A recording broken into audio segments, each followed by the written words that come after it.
In the previous example, we talked about the instantaneous velocity. We did this by using the difference quotient and determining when the difference between our initial point and our second point was approaching zero. This is what we call a limit. So the definition of a limit is the limit as x approaches c of f of x is equal to L. So the limit as x approaches c of f of x is equal to L. A side note that you need to make sure you understand is the function does not need to be defined at c. So for example, if you had the function 1 over x, if this was our function, we can actually look at the limit as x approaches 0. Because we don't want to know what happens at the point, we want to know what happens near the point. So I'm going to show you guys some examples of the limit existing where the function is not defined. So if we look at this function right here, we get that f of x is equal to x squared minus 1 over x minus 1. So this is the graph, because if you simplify this, you get x minus 1 times x plus 1 over x minus 1. These reduce, and you get x plus 1. So it's a line with a hole at 1. But the way limits work is we're going to approach this 1 value from both directions. So we're approaching x equals 1. So on the graph, we're moving up the graph like this,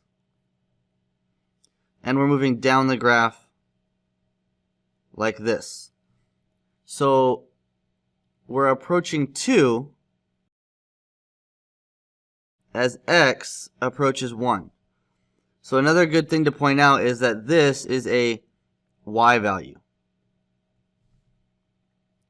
Another example is if I were to use the function g of x is equal to x squared minus 1 divided by x minus 1 when x is not equal to 1, and it's 1 when x equals 1.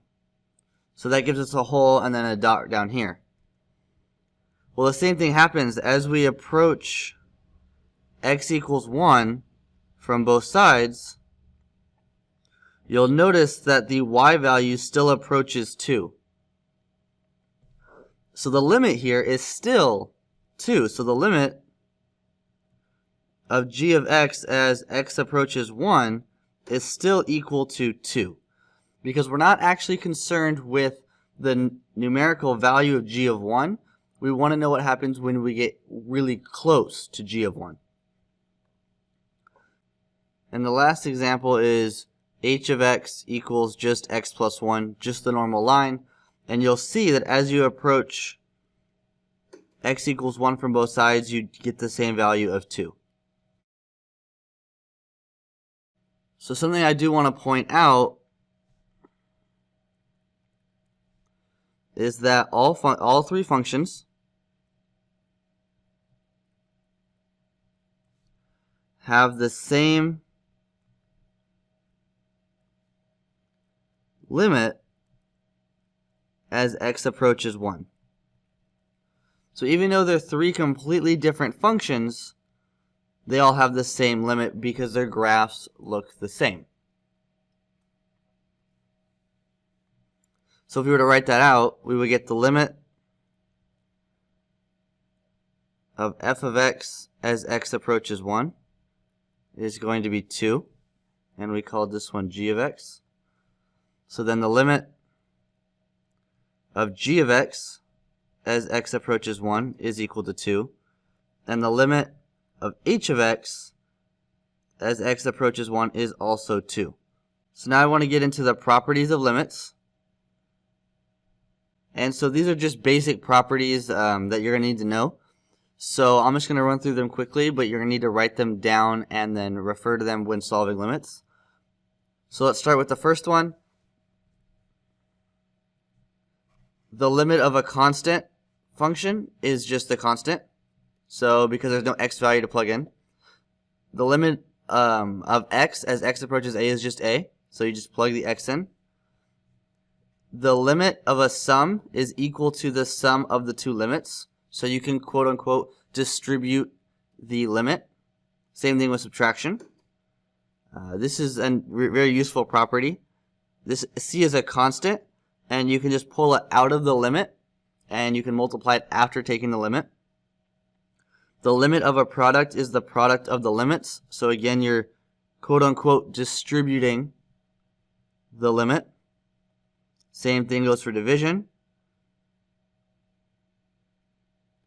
If you have a power on the outside, you can either take the power of the function and then apply the limit, or you can apply the limit and then multiply by the, or raise it to the power.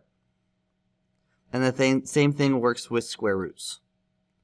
So again, if you need to pause and rewind, this is something that you're going to need to copy down and have in your notes. And now we're actually going to solve some limits. So determining simple limits.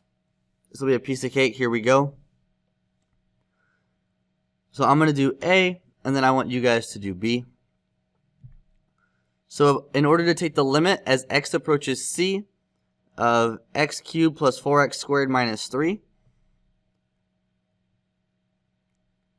we're going to write this is the limit as x approaches c, x cubed plus 4x squared minus 3. And in future, we'll take little shortcuts, but for now, we're going to write everything out. So we're going to break this up into the components. So this becomes the limit as x approaches c of x cubed plus the limit as x approaches c of 4x squared plus the limit as x approaches c, minus of 3.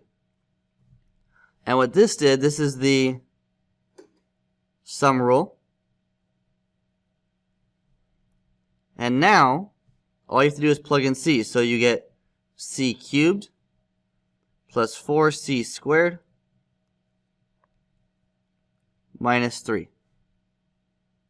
And that's it. So essentially, you're just plugging in c. So now on your own, I want you to try part B. Alright, so let's see what we get. So for part B, we get that this is the limit as x approaches c of x to the 4th plus x squared minus 1 divided by x squared plus 5.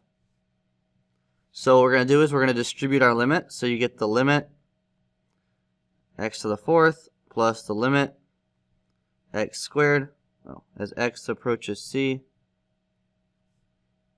minus the limit as x approaches c of negative 1, all divided by the limit as x approaches c of x squared plus the limit as x approaches c of 5.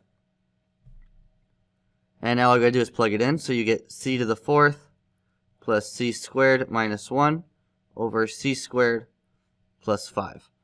And this would be the equivalent of, again, plugging in like a number like 1, 2, 3, or 4. In the next video, we're going to talk about where limits don't exist because the function doesn't exist.